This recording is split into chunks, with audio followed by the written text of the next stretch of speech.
everyone, welcome back to my channel. Today I'm going to talk about the Kendrick Johnson case, and this one's really weird because a lot of people think it's accidental, but a lot of people really believe something malicious went on. They actually just reopened the case recently, so I'm going to dive in, give you guys all the details, and if you guys like these type of videos, don't forget to subscribe, like, and let's get to it. Alright, so Kendrick Johnson was a 17-year-old boy who was a sophomore in high school, and he went to Lounge High School in Valdosta, Georgia. They ended up finding him rolled up in a big wrestling mat. Now, the way they found him, first of all, was really weird. They found the wrestling mat vertical, so it was standing upright, and he was face down with his hands behind his back. There was a pool of blood underneath his head. He had only socks on. There was actually one from a pair of sneakers. There was one shoe underneath his head, and then there was an actual pair, a set of other shoes that were found in the mat as well. These mats, they were 6 feet tall and 3 feet wide, so they were really big, but when you rolled them up, they only ended up being 4.5 inches wide, while his shoulders measured out to be 19 inches, so keep that in mind. They found him where the mats were. There was two gyms. There was a newer gym and then there was an older gym. This gym was the older gym, and a lot of kids would put their stuff in it after gym, like during gym class or after whatever, during activities. If they were doing sports stuff, they would always put their stuff in these gym mats because there was lockers, but you had to pay for them. So to save a buck, they would put their stuff in there. So him and a friend actually shared gym shoes, a pair of Adidas shoes, because it was just less they had to carry. When I was in high school, I did the same thing because somebody was always forgetting their gym clothes, and it was just easier that way. And this friend told the police that every time he was done gym, he would go and get his stuff from the mat, just like most of the kids would do. It was nothing out of the ordinary. And because he was so tall when he did this, he would always just jump out, throw the shoes out, and climb right out. It was really easy. He did it many times. But there was surveillance cameras in the gym, and when they went back and checked all the cameras, they show him coming into that gym all alone at 1 p.m. and then 3 minutes later it shows other kids, like a group of kids, coming in 3 minutes later. But here's the problem. People speculate that these surveillance videos were tampered with and kind of doctored up because when you look at them, it's really jumpy. It doesn't make much sense. It shows him walking in and, like I said, kids walking out later, but then it also shows where he's just standing there, and then the next clip, there's just random people that appeared in the frame. So it wasn't a coherent film, as you know, as you would be able to see people coming in and out. People just kind of like popped up, and that's where they were like, wait a second, this doesn't make sense. When police went back and looked at all these frames and were investigating thoroughly, they noticed that the one camera was missing a whole hour of footage, whereas the other camera was missing a little bit over 2 hours of footage, and that's a huge time frame to be missing. What ended up happening the night that he went missing is after school, he stayed for practice, and then he was watching some sort of sport after school, like a game. I'm not sure if it was football, wrestling. I really couldn't figure out what it was from. But he was staying there, and then his mom said to come right home. He's done it before. It was nothing out of the ordinary. He didn't make it home by 10 p.m. This is where his mom got a little bit nervous, and she's like, I don't know if the sport thing went over a little bit, but let me go to the school and look around, see if any of his friends are there. Maybe he hung out talking to somebody and lost track of time. She goes there, and she kind of does some circles around the school, notice everything's locked up, and this is where she gets nervous. So she ends up calling the police, and they of course blow her off and said he's probably out with friends, he'll be back. The typical, oh, don't worry, it's just a teenager being a teenager, but mother's instincts are always right. So the next morning she goes right to the school. She marches in there. She talks to, I believe it was one of the assistant workers that work at a front desk, and they start being worried. So they're like, let's make some signs, some posters to get them around school, see what's going on. And sadly at 10:30 that morning, she gets the bad news that students have actually found Kendrick in this mat. And the reason they found him was because they were getting ready to do the same thing and put their shoes in the mat, and they saw his socks hanging out of the mat. And what's really weird is he was like kind of in a ball when they found him. When the kids found them, they ran to the gym teacher and they put the mats over horizontally and tried to pull him out. And when they pulled him out, they saw the worst thing you could imagine. They saw blood, vomit. His body was covered in bruises and lesions. His face and his neck was all scratched up. His body was really, really discolored. His school books were actually right next to the mat, like he set them down. And like I said, there was one pair of shoes in the mat that he wasn't wearing. There was one from a pair underneath his head that had blood underneath it, and then the other shoe to that pair was on the outside of the mat. So when this happened, they called the police. The police get there, they put the school on lockdown, and it takes them 6 hours to call a coroner, which is insane. That 6 hours is a whole school day. That's such a long time and insane. I have no idea why, but it makes you wonder, why would they take that long? So the coroner, they immediately rule it foul play without even really doing much investigating, and says that he must have fell in trying to get his shoes, and when he fell in, he couldn't get out.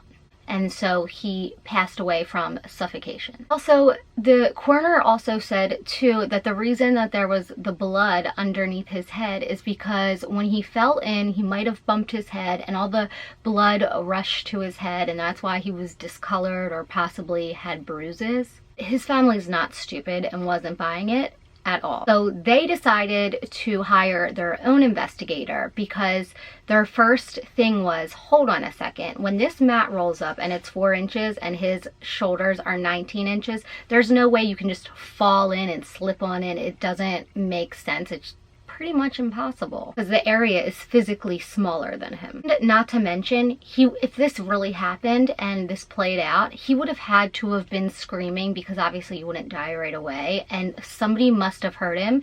Even though the tapes were doctored, if it wasn't doctored and that was the true tapes, the people who were walking behind him 3 minutes later definitely would have heard him yelling and screaming. Here's another part that's really weird. So Kendrick's grandfather lived in Pennsylvania, and he wanted to see the body because he came down to Georgia to see him, and they absolutely refused, which by Georgia law, if it's no foul play, you're allowed to see the body if requested. And they actually denied his father as well to see him. After they got a lawyer and there was like some fights going on about it, going back and forth, they finally decided to allow the family to see Kendrick's body. Like I said, he had discoloration, lesions, bruises, scratches, specifically on his neck. And they're like, hold on, why would he have all of this going on if all he did was innocently fall in? And when they transferred him, I'm not exactly sure, but they transferred his body to another place, like from, I guess, where the coroner was to maybe the funeral home. But there's somebody that's with the body at all times, and he reported that he had 3 t-shirts with him, a pair of boxers, a pair of socks, a pair of pants, and a pair of shorts with him. Well, when the family finally were able to see him, he didn't have any of that with him. They gave him a pair of broken headphones. You wonder, why would they specifically not give all those items? Are they trying to hide something? And not to mention, why wouldn't they let them see the body? It makes you feel like they're trying to hide something. The family, when this happened, they thought, okay, good, maybe they're investigating more and digging deeper to see, you know, what's really going on. They thought maybe it was a step in the right direction. But a little time goes by, they hear nothing, and they're blown off yet again. So this is where they decide to do a second autopsy, because they just weren't trusting anything that had happened with the police investigation. They were either blown off, lied to. They were really given the runaround. So they get the second autopsy and they have him exhumed, and he's stuffed with newspaper, which is totally out of the ordinary. So they get this second autopsy, and the revealings find that he had blunt force trauma to his neck, and he even had injuries to his brainstem that would paralyze him and it would kill somebody. And that's something something that can't happen from falling into a mat unless you're a really fragile infant, toddler. Doesn't make sense. So the family took these results to the Georgia Investigation Bureau, and then they also took it to the United States Justice Department. And of course, Georgia said, nope, we believe the first autopsy, we don't really care, blew them off. But the US Justice Department said that they were going to continue investigating. From this, the family decided to file wrongful death lawsuits to the principal, the superintendent, and the Board of Education of Loudoun County. And then in the letter that when they filed these suits, there's part of it says that two students, Brian and Brandon Bell, had talked bad a lot of the time about Kendrick and would really go at him, and they would do this in school, they would do it around people, they would do it around teachers, and it just, nothing was ever done about it because they're like, oh, it's teenagers being teenagers, happens all the time. This is where they ended up becoming official suspects.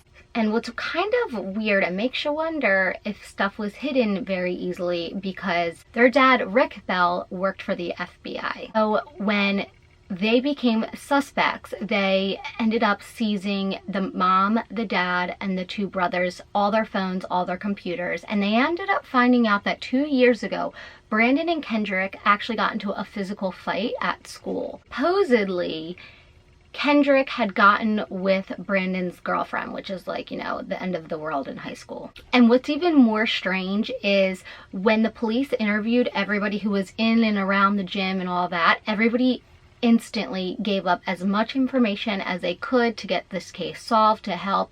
As soon as they became suspects and wanted to be interviewed, the dad ended up getting them a lawyer and told them to not talk, and they refused. They didn't give any interviews, nothing. He made them stay silent. Now, according to the surveillance, it shows that Brandon was in a class during this time.